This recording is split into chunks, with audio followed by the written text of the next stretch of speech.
Hello. Today I'd like to talk about something that I would call why I've so hesitated to publish or create podcasts or YouTubes or otherwise ship product, as some people have talked of, like Seth Godin. What is behind all this? What fears? What concerns? What factor does caring, not to put out a bad product, for instance, that might injure some people, what factor does that play? So, I would say, first of all, that there has been a considerable factor in my life of not wanting to put out a product that is injurious.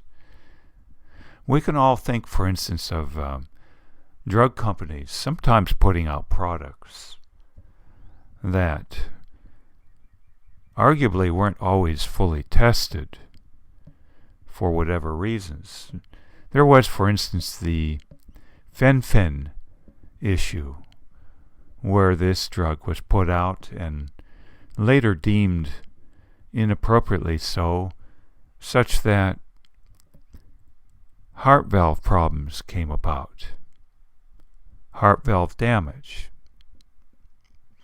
I've also seen harm come to others by shipping product prematurely too, in terms of religious advice or religious preaching done by some. Arguably, in their mind, their conscious mind at least, done to help people, but sometimes great harm done through inaccuracies or certain manners of fear created that was totally unnecessary and thus harmful. I've had some of this happen to me personally, and so it has made me stop and think, to what extent might I be shipping out a product, so to speak, that unbeknownst to me could be somewhat harmful to others. And especially so, my also saying, what if I discover this 5 or 10 years down the line and then feel tremendous feelings of regret? So there's this topic of the fear of injuring others, and secondly, governing my life too in particular has been a general overall distaste, bordering on hate, of practicing deceptions, lying, so to speak, but I tend not to use that word lying anymore, but deception. And also, the question in my mind, am I shipping a product under certain mental presuppositions that I'm self-deceiving myself about? And so one wonders then, how would one even know one's self-deceiving oneself? As per this book by Mr. Trevors, for instance, on the topic of self-deception. I see, in fact, many products shipped, so to speak, that are either incomplete or inaccurate, so to speak, often because of issues of self-deception.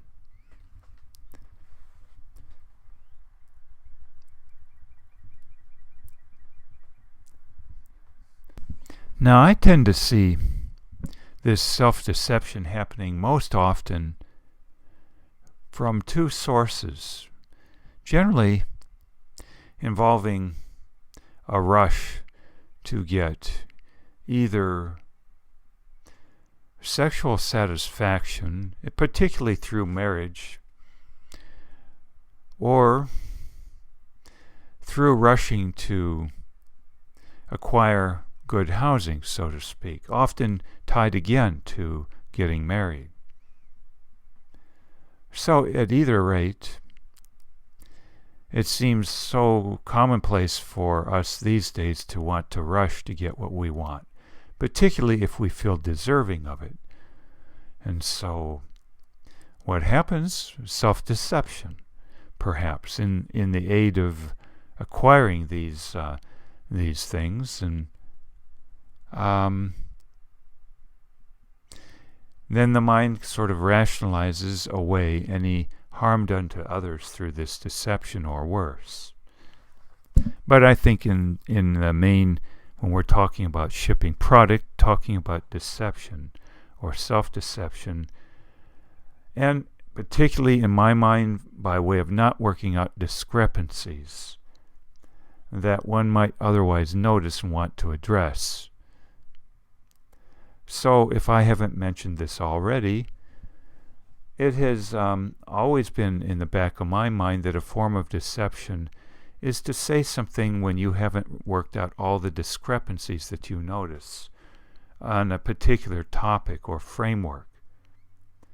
I think all too often it's very easy to sweep discrepancies under the rug if there's a very compelling reason. And what more compelling reason for us human beings than the sex drive or the desire for good housing, particularly stimulated by getting married, whereby if we're a bachelor, for instance, or a single woman, we can tolerate living in conditions that we would not want to see if we're married or particularly having children too. So this putting a lot of pressure to compromise and ship product before it's, quote, complete, or not going to do some damage to some people.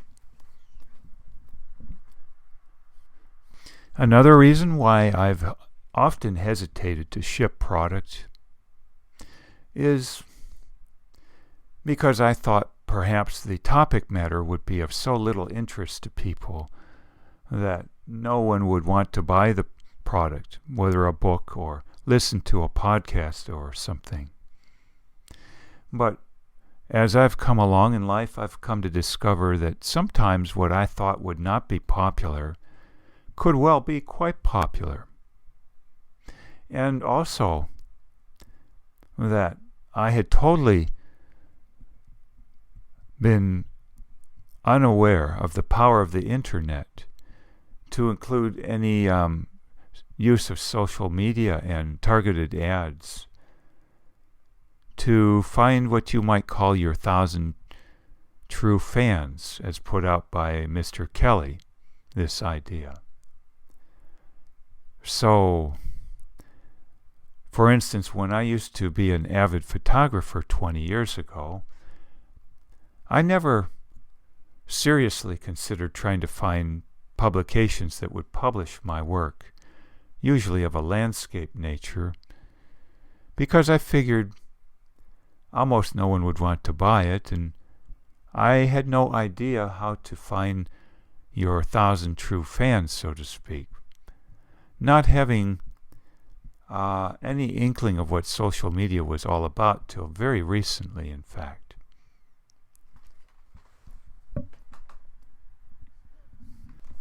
Another factor is that I don't have a Ph.D. or a master's degree in topic matter I'm covering, or a medical degree. And so several things come to mind here. First, the self-accusation, or perhaps from others too, that you might anticipate of, who are you to write on this topic, or podcast, or do YouTube work, if you're not qualified to? And by qualified, it being meant that you haven't studied in a vetted or approved training program.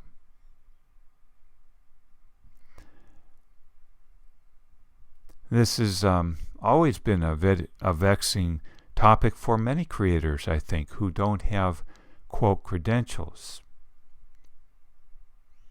I remember, for instance, one person, a professional, telling me 15 years ago that my ideas were of not much significance because I didn't have a medical degree like he did, and thus I was considered by him to be a layman. And he told me so. He said, "You're a layman." So that had a very chilling effect on me, I think.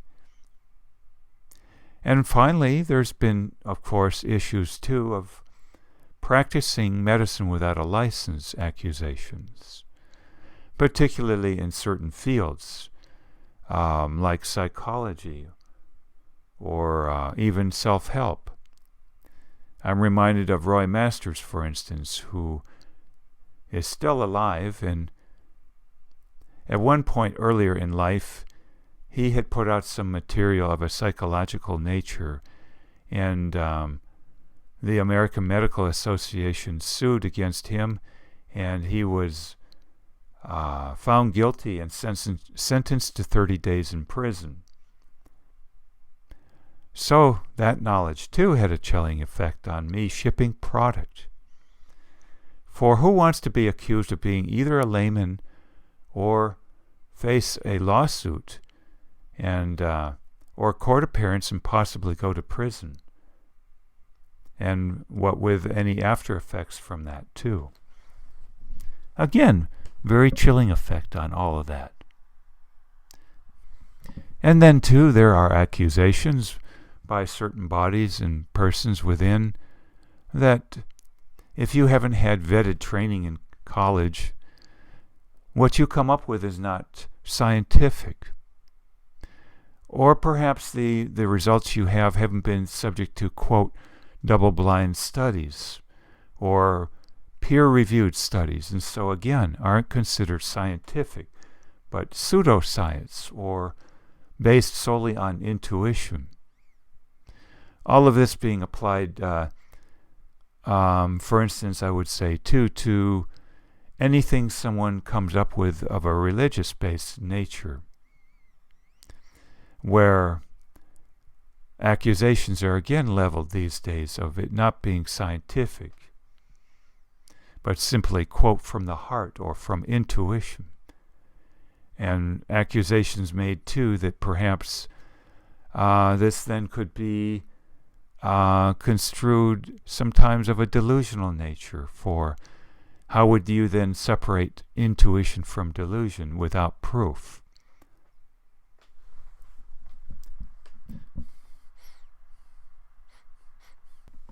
And to which I would point out an argument, a counter-argument I heard once by Peter Marshall in the 1950s, a chaplain to Congress, who said, I believe, how can you prove that you're in love?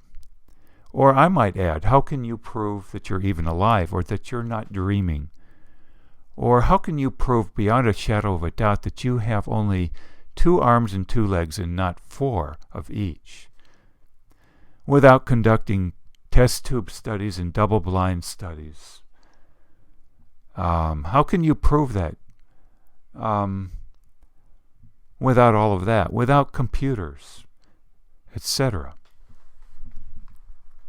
How can you prove that you're not a simulation, too, is a question going around in some people's minds. Some cognitive therapists in California, for instance, one in particular at Davis University. The name of this person slips my mind at present. Now, too, a commonplace reason for not shipping product, I think, is having to deal with jealousy or envy from other people, particularly sometimes relatives even. And especially from anyone who doesn't understand how someone might ship product all of a sudden, and sometimes in mass quantity and of very good quality too, seemingly out of nowhere, almost like from spontaneous combustion. But I've seen over and over again the comment by various great producers and great intellects, great creators in general, that this didn't just come out of a hat. There's always a cause and effect relationship, first of all, and secondly, that many, many people not apprised of the situation don't understand that there's generally been a long gestation period, or incubation period, if you will, and that many people would be surprised to hear of how so-and-so had put in 10,000 or 20,000 hours of work, unbeknownst to anyone else. You might say in a little garret of an apartment, for years, even decades. And then suddenly, something clicked and they decided to publish, or they got confidence all of a sudden, like happened to J.R. Rowling, who had done much work with notes and notes and notes stuffed into shoeboxes, until suddenly one day she gained confidence and decided to publish it. And guess what? Harry Potter and the Empire was created. Out of thin air, some people would think. But her having done an immense amount of work, and what was lacking was, in part, confidence. And once that part clicked into place, the whole thing sprung into action. So there being two factors, in fact, that come to mind to me. Doing the work, sometimes for 10,000, 20,000 hours. And secondly, there being the need for confidence that you've created something worth talking about and publishing, or whatever. That is quality work, too. And once that clicks into place, all of a sudden something bursting onto the scene. And so I would say this confidence is sometimes one of the limiting beliefs that are talked about in some circles today that seem to hold people back, and in my opinion do hold people back. So one can have a lot of great ideas, but a limiting belief or two can be like a logjam, as Mrs. Shin talked about in the 1920s, that can jam everything up. You can have a river full of logs put there by loggers, by lumbermen, to float down the stream. A lot of high-quality product and in great quantity. But if something is holding it up, some little jam that in our minds perhaps isn't so little, and in past generations or in some psychological circles might be called a delusion, that is jamming everything up. And if it can be unjammed by deprogramming your mind, so to speak, or unearthing this limiting belief, voila, all of a sudden, the river flows again, the logs flow, and things get started processing at the mill, and money being made, fame being made sometimes.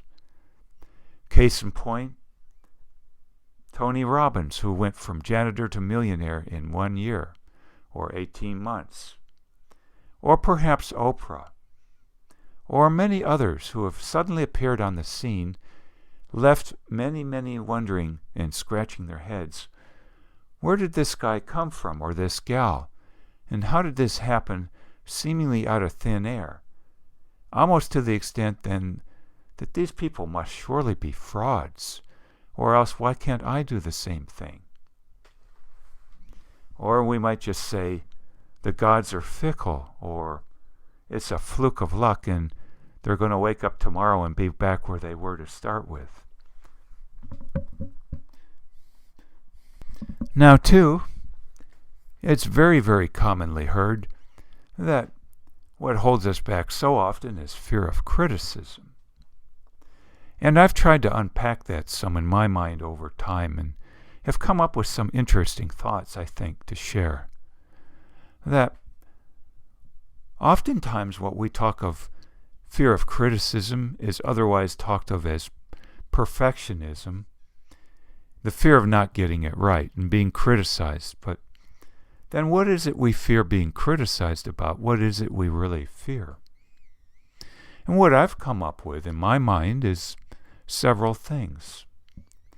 First, fear of being criticized because sometimes what we hear has to do with some personality trait of ours in general that we don't want to hear about, because then we might be faced with having to do something about it or come up with a way of denying it, one of the two. And maybe we're not skilled enough to come up with a denial that would stick in our minds and work over time. And so we're kind of stuck in a double bind. We can't come up with an excuse once we've heard a true accusation that we believe to be true all of a sudden. But on the other hand, we can't come up with a rationalization that we believe either. Some people can come up with certain rationalizations, or at least for a time, and some can't. I remember, for instance, a relative of mine who didn't believe in a certain religious belief or religion as playing a certain role. And this person, having gone to Oxford University, lamented because they said that this person had religious beliefs that made them so happy, but in the Oxford graduate's mind, they said, I can't make myself believe it. I wouldn't be able to believe it. And so there's being a bind.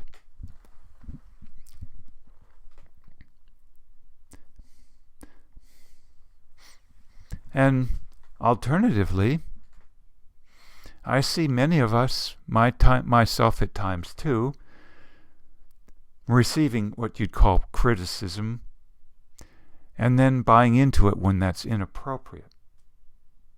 For it has been a real struggle for me in life to come to grips with taking responsibility inappropriately for others' feelings, particularly in terms of anger or fear, that they want to displace on others and not take responsibility for. And highly empathetic people can sometimes take responsibility where it shouldn't be taken, and thus feel stymied in terms of producing product because one's bought into an accusation that is unwarranted.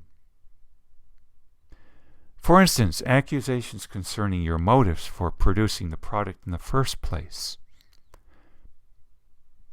I'm reminded of accusations made against some, or perhaps towards me in veiled fashion, of, you're just producing this product for money, or for fame, or because you have an axe to grind, going way back to childhood perhaps, or some crime committed as when you were an adult upon you.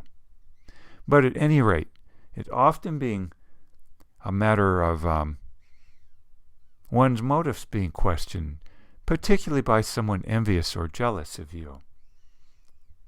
But on the other hand, sometimes there being some truth to this, and sometimes not. Hard to sort through sometimes. And this putting a real chilling effect then on someone, especially with a good conscience and highly empathetic. They're wondering, what are my motives, especially when someone has brought this issue up? Now, I'm not going to mention any names, but I've seen this applied where sometimes it does make you wonder.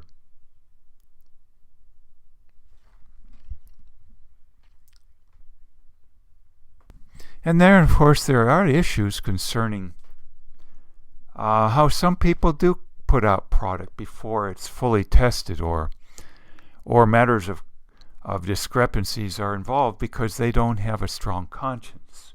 Or, in other words, they may have low empathy, driving that willingness to compromise in general. Such that some people who have a conscience might lament and complain, saying to themselves at least, I could do the same thing if I were willing to compromise my morals, but I'm not. And then this brings up the whole bailiwick of whether one's conscience and the morals tied to it, whether these morals are efficacious, so to speak.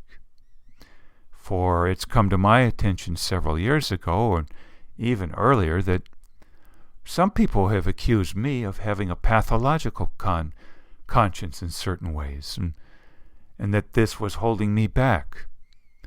And then one having to process this and wonder whether certain aspects of one's conscience are toxic or not. Whether, for instance, one has a overbearing conscience, so to speak, or a black and white conscience, or a scrupulous conscience, one motivated by obsessive compulsiveness only, or one motivated perhaps only by a fear of punishment, such as a fear of burning in flames. All sorts of reasons for wondering whether one's conscience is holding one back, if a toxic conscience.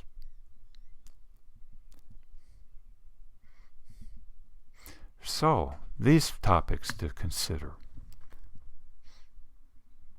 I think as a humorous but not so humorous example, Al Capone in the 1930s shipping product not of an especially creative nature, but alcohol. And he made a great deal of money and probably made some good friends too. So some others would say, it's not fair, Mr. Capone, that you get to make all this money and I don't, because I have a conscience and you don't. Which brings in all sorts of additional questions then.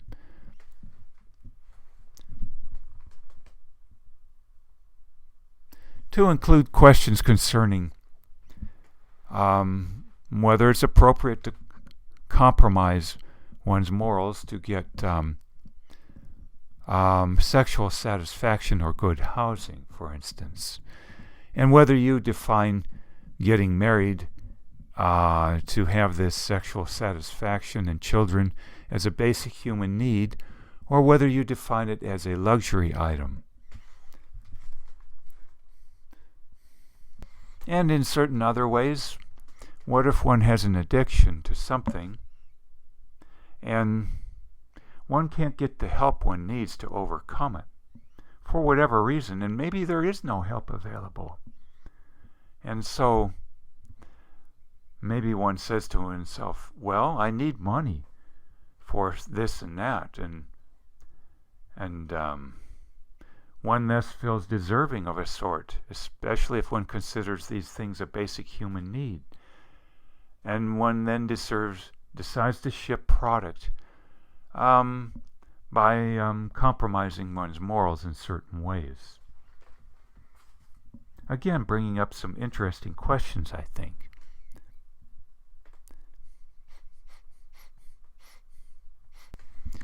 It's also come to my attention, too, that some people don't want to ship product because the product may be some form of drug in their mind. I mean, either heroin or cocaine or meth or some other drug of choice, as you might call it, that is quite legal, but still in their mind a drug. And they're wanting to put forth a truly quality product in terms of shipping something that people can use in the long term for growth and not a short-term distraction or expediency measure to give short-term product, short-term pleasure. And so, for instance, some people not wanting to ship what they would consider a form of lottery tickets or sale of alcohol or other form of diversion. Or, in general, selling people something they don't really want and can't afford and didn't need anyway. And so, for the person who doesn't want to do that, they may not be able to ship certain products if those products aren't in demand. but expedient products are, like alcohol. And yet another seeming expedient product in my mind to ship out to make money is the sale of delusions, or reinforcement of delusions that we're oftentimes tending to like to believe in.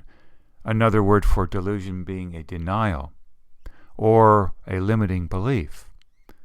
Sometimes these limiting beliefs can be very, very comfortable to either perpetuate or take up, and so this can be a real viable product sometimes for some to sell. The selling of a limiting belief to many who are on the verge of wanting to believe it, or don't put up much fuss about it being perpetuated. Some people would call this then part and parcel with selling propaganda, whereby selling certain forms of propaganda can be quite lucrative, especially if there's a symbiotic relationship where many people are on the verge of wanting to believe it in the first place, and so it doesn't take much to kick them off on the edge and buy right into it.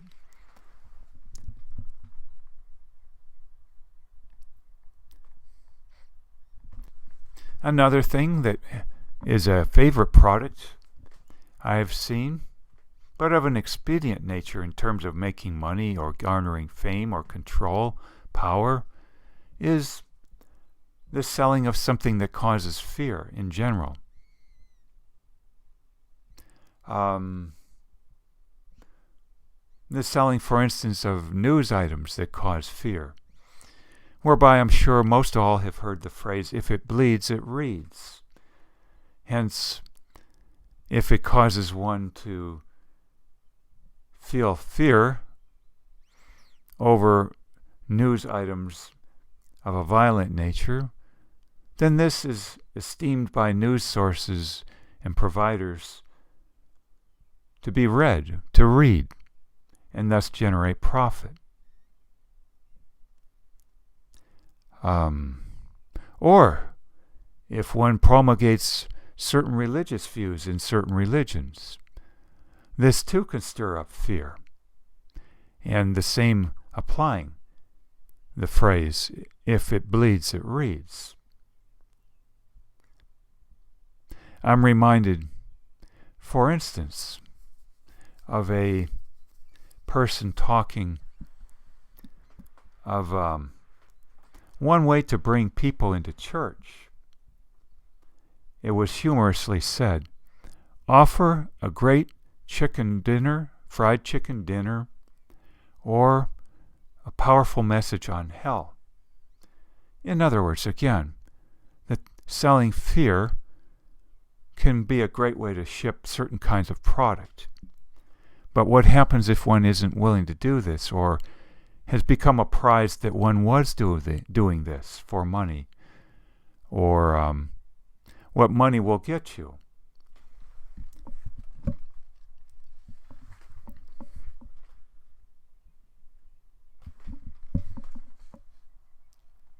Now, I've even seen that sometimes people ship product because they know it hurts others on some level and enjoy it. And for that reason alone or in part ship product.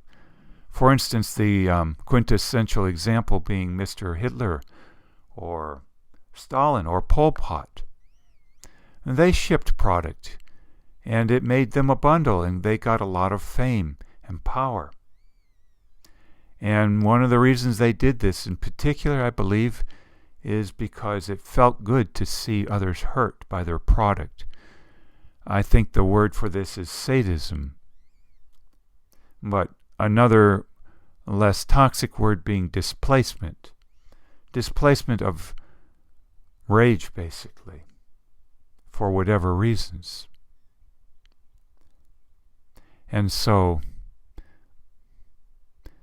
this rage in particular often not being foisted back upon who or what caused it in the first place, But that being impossible in many cases, it being foisted on whoever is handy, whoever will either buy into it or can't fight back. What we might call weak people, or people in general who are, for whatever reason, vulnerable. People highly stigmatizable for whatever reason, say. Or people who are physically frail or mentally of not the greatest acumen, or who are minorities in some fashion or another.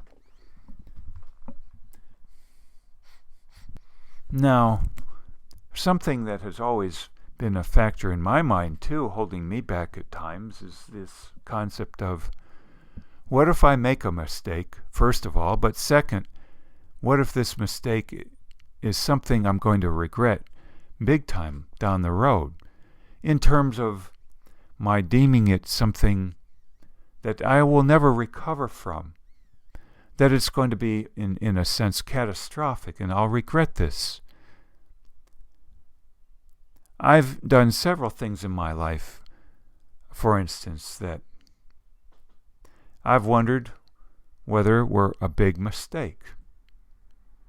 Especially since one of these took me 3 or 4 years to considerably alter. Because I didn't have any reserve monies in the bank, basically, to change things. And also was influenced to make some bad decisions, or had certain limiting beliefs that caused me to buy into those bad advice factors coming my way. But at any rate, the issue being for me that at age 26, I moved to California on a shoestring, and had considerable difficulties having to take housing in the ghetto and a basically minimum wage job. And in terms of living in that area, and then wondering for years, did I make a big mistake that arguably I spent decades trying to recover from? This then having a great chilling effect on me as per, quote, not wanting to make a mistake again that was going to be what you might call a catastrophe. I think another 2 areas come to mind that many people might be afraid to make a mistake on, or 3.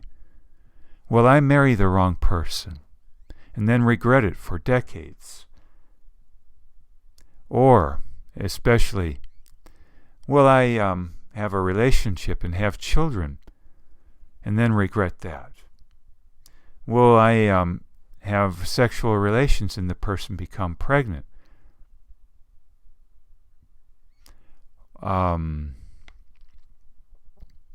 Or let's say one joins the military.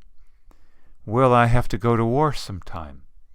If there isn't a war right now, will I regret that? Especially if I get injured or have matters of conscience impinge upon me later. And finally, will I do something that might result in jail time or prison and get all sorts of negative effects happen to me, either in the prison or afterward, in terms of stigmatization and impact on earnings, ability to get jobs and friendships and relationships, marriage, etc.? Will I be a pariah in society? In other words, will there be things I do if I ship product that I might greatly reject or regret later on? If one's had one or more experiences in life that took much time to recover from, if at all recovering possible, this could well have a very chilling effect. Or if one's had a relative or close friend encounter such. Now, I did see lately a video by a Buddhist man in Perth, Australia. I wish I could remember the name of the individual, but he talked about how many of us have fears that are based along these lines sometimes, that we're afraid of consequences. And he says something very interesting, that many of us don't realize that there's a silver lining to what we might otherwise call a mistake. And I've heard this concept too by a man who used to be a great financier with Sachs Goldman, I believe. And he said, from a Buddhist perspective, that sometimes you don't know what the silver lining will be, and that there often is one.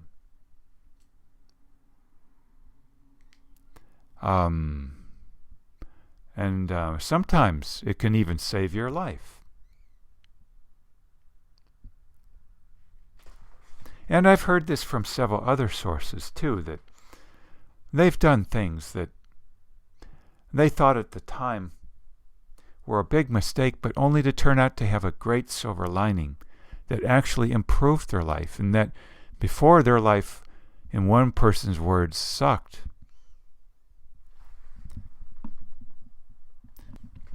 And as per the ultimate loss, let's say there is no silver lining in terms of some unique, unexpected outcome, but that the outcome is death.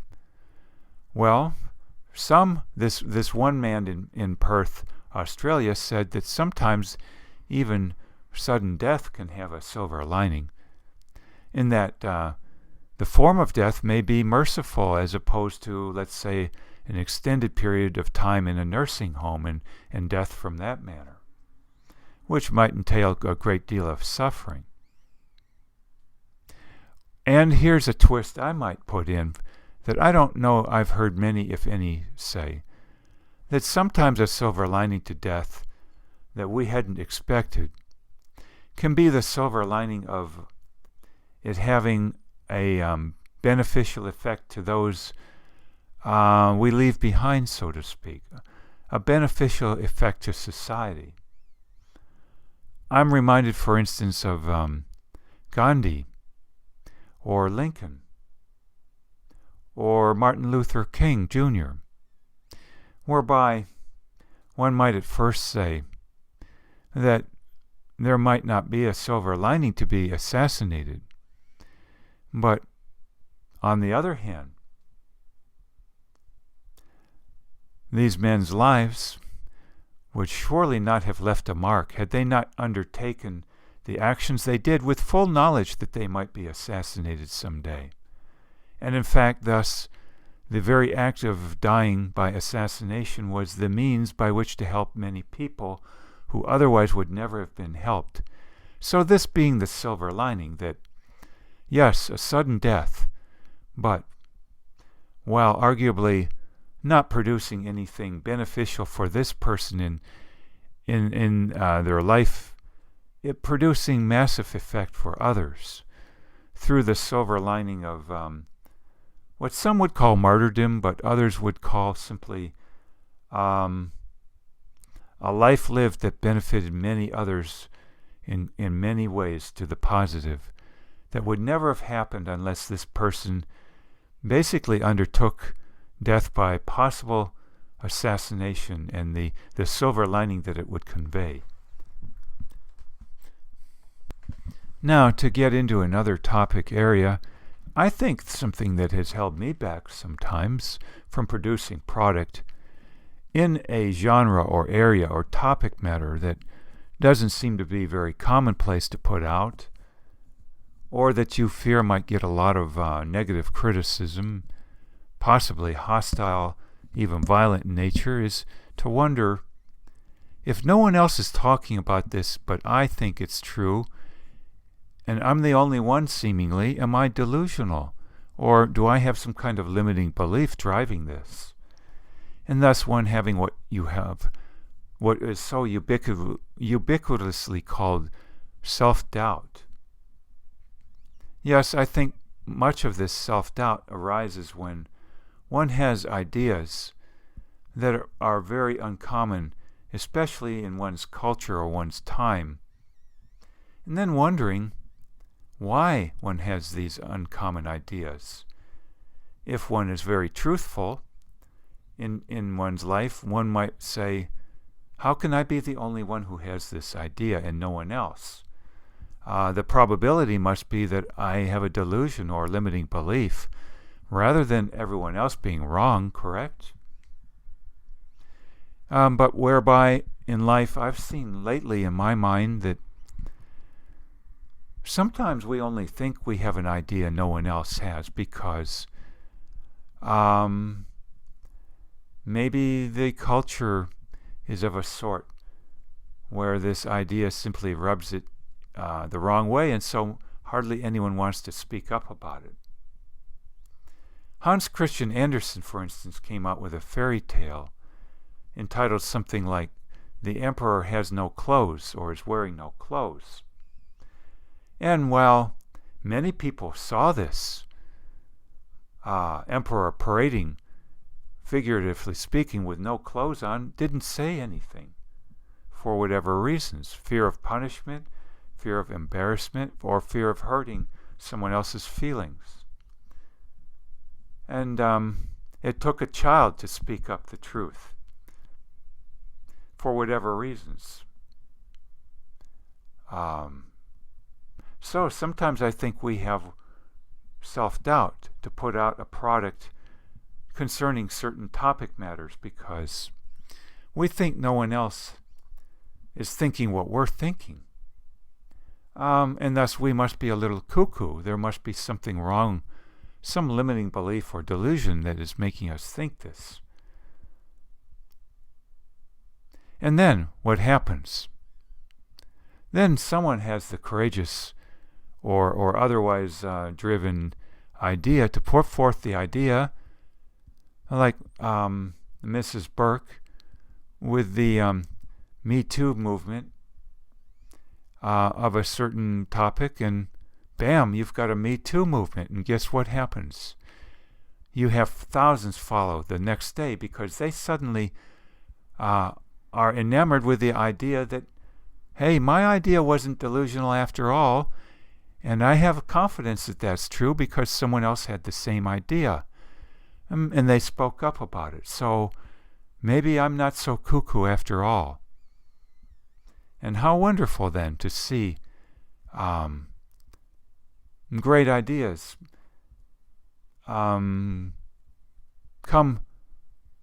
to be talked of by numerous people when it was talked about by no one the day before.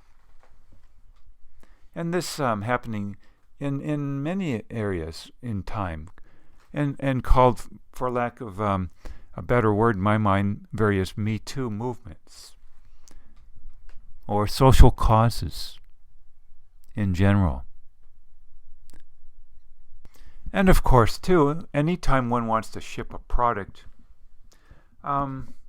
concerning an idea or something that's never been done before, particularly if it's quite extraordinary, there's many people who will say, it hasn't been done before, so it can't be done. Or, who do you think you are then to create it when no one else has? What's your claim to fame, so to speak? I think Carl Sagan, amongst others, once said, a famous astrophysicist or astronomer, extraordinary claims require extraordinary proof.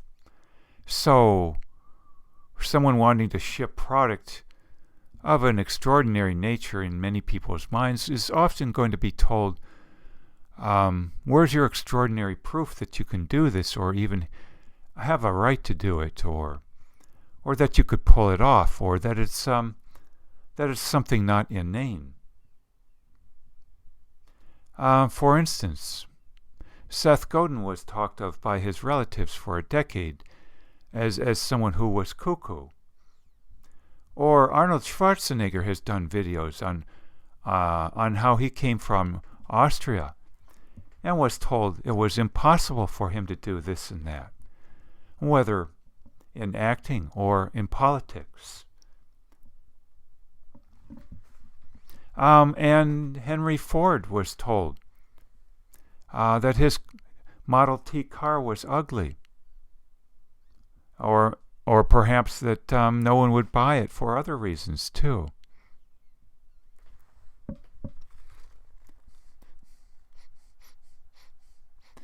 And finally, I would bring up something I'm not sure how to categorize, but I've talked of how sometimes some people want to ship product too soon to garner sexual satisfactions or housing, good housing. But what about a third factor? Wanting to ship product that you think will help people, like particularly of a war nature, wanting to serve and fight against an enemy. I watched once a video, for instance, on the life of Thich Nhat Hanh, who may still be alive, a very famous Buddhist. And in this, I believe it was with Thich Nhat Hanh, in this video, that during the Vietnam War,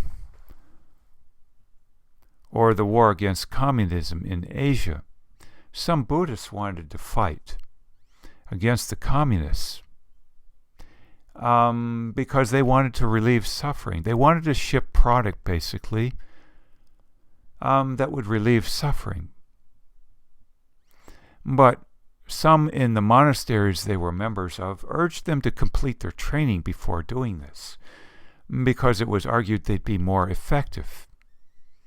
But many decided not to, and some then lived for a while or indefinitely in their war effort, and some died very soon.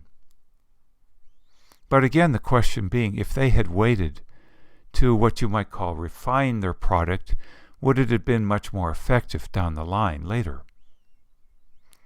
Now, the product refining we're talking about would be of their character. Which then brings me to the final topic here that I'd like to talk of. That, in my opinion, many people like to ship product that is incomplete in terms of the attitude with which it is delivered, or personality facets. For instance, there's probably no end to people shipping product that is claimed to be motivational or provide instruction on how to grow or live life better, but it's conveyed with various things not fully worked out in the people's minds or psyche, like grandiosity or putting others down, or they're urging people to do things of questionable morals.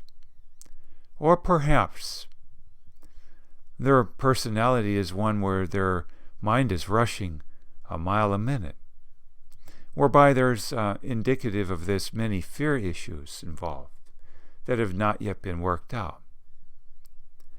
Or maybe the product is thus urging people in how to make money instead of how to be more serene.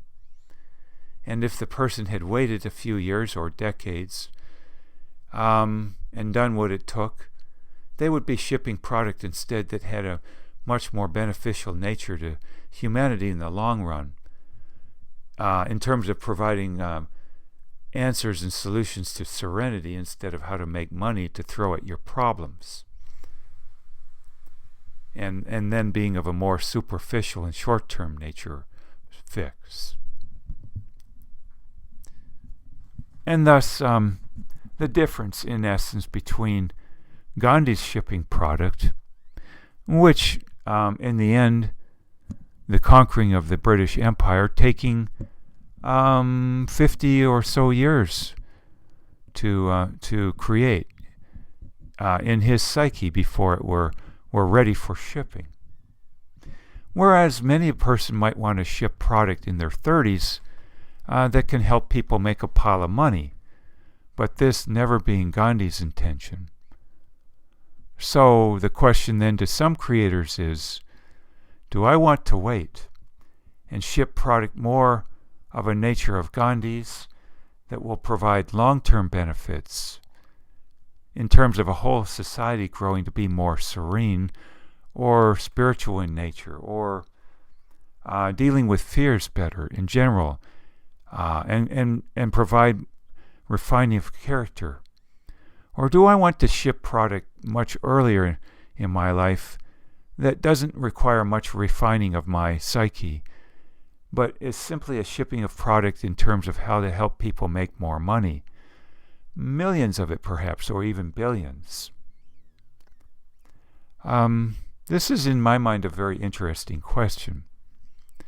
And I see then it being a question of, do I want to wait to mature? And how long is this going to take? Or do I want to ship product early, but it being of value, but more of an ephemeral and superficial nature? Now these ideas are a little bit hodgepodge.